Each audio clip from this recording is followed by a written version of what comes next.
It was a good day for India at the Olympics. We bagged another medal, this time in the 10-meter air pistol mixed event. India was up against South Korea in the bronze medal match. The Indian duo won 16-10, and guess who was part of this team? Manu Bhaker.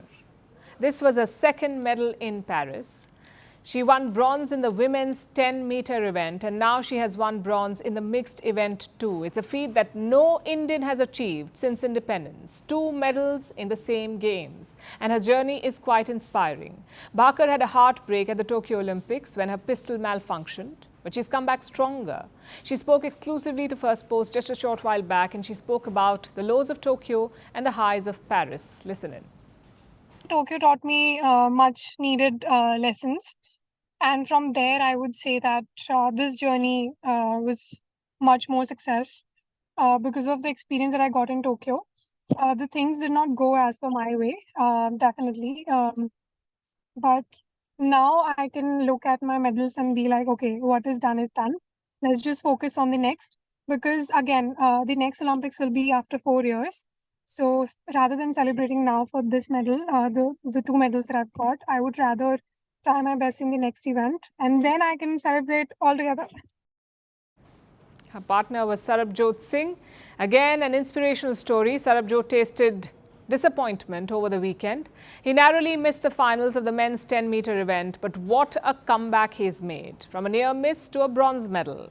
This is why sports is so inspirational. But tonight we're going behind the scenes. We're not looking at the podium, we're looking at the journey to reach there.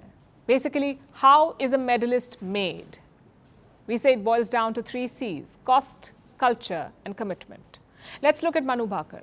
The Sports Minister of India has come out with some numbers. He says the government spent 2 crore rupees on her. That's around $230,000. And where was this money spent? On training, on travel and on hiring coaches. In fact, I have a list for you.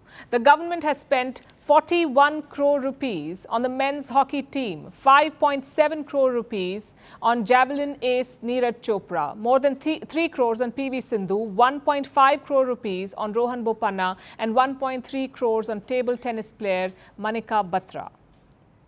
And these are just some examples. Put together, the government of India has spent 400 crore rupees. Of course, the cost will differ because some events require more investment. Some athletes may require more training, so the cost varies from case to case. But money alone is not enough. You need to create a culture of winning, whether it's including sports in schools or holding your nerve in the finals or creating a safe space for athletes. That's the difference between a competitor and a medalist. So how is the government doing that? With the Khelo India Games. Think of it as an annual Olympics for young Indians. The idea is to find grassroots talent from across the country. You have the Khelo India Youth Games. You also have the Khelo India University Games. They create a pipeline of talent. Plus, it helps in conditioning. Such large-scale events teach athletes how to handle pressure, how to perform when huge crowds are watching. And it's a priority for the government. This budget, this union budget, has set aside 900 crore rupees for Khelo India. That's 26% of the total sports budget. Which brings us to the final C, and that is commitment. It's pretty much self-explanatory. Governments can only help to some extent. In the end, it's all up to the athletes.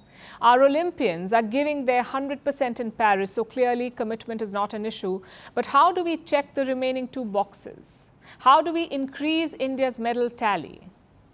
Well, there are 2 routes available. One is the US model. Their Olympic Committee does not get money from the government. It's all private donations.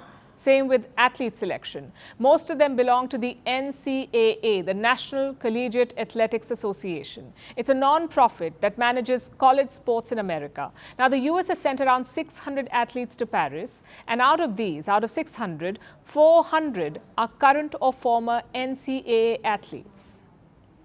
So the American model is simple. Let the colleges and private agencies figure it out. And then we have the second route, the Chinese model. Beijing is the biggest public spender on sports. Their expenditure is almost $3.2 billion. In India, it's only $406 million. Look at the gap. But China's model also comes with problems. It puts children under immense pressure at a young age. Ideally, India needs a mix of the 2.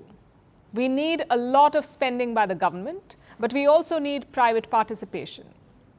Of course, that could also trigger a whole new debate. Who deserves credit for the success? In fact, that debate has already started. Indian companies have released congratulatory ads for Manu Bhaker. LIC has done it. So has Bajaj Foods and Fiji. Now, Manu Bhaker's managers are planning legal action. They say only brands sponsoring Bhaker can use her picture. Others cannot.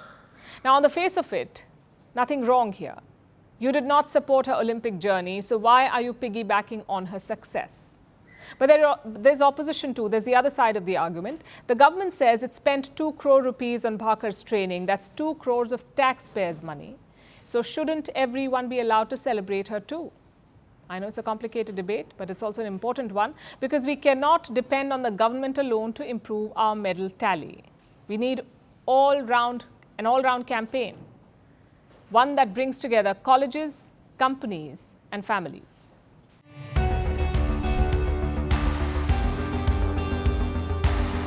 Across continents, one powerful news source.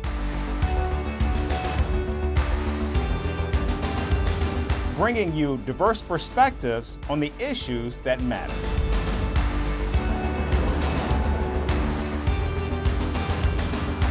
We go beyond the boundaries to give you that little extra about every sporting moment.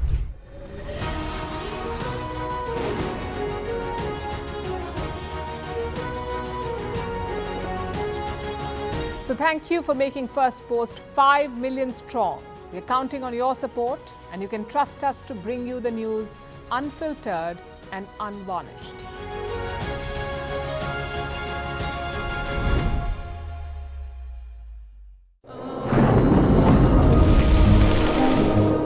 Climate change is on our doorstep. It's time for a revolution to take root. And it starts with 1.4 billion Indians. It starts with one tree. One tree for humanity. One tree for Mother Earth. One tree for our future. Project One Tree, a News 18 network initiative.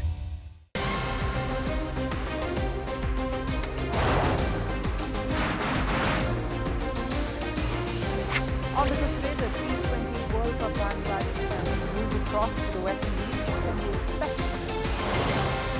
Hello, I'm Alison Green, coming to you from Durban, South Africa. Today we have a special Start with a report on India's shifting nuclear posture. The first time since India officially became a nuclear power. Hello and welcome to Firstpost America. I'm Aaron Ham, coming to you live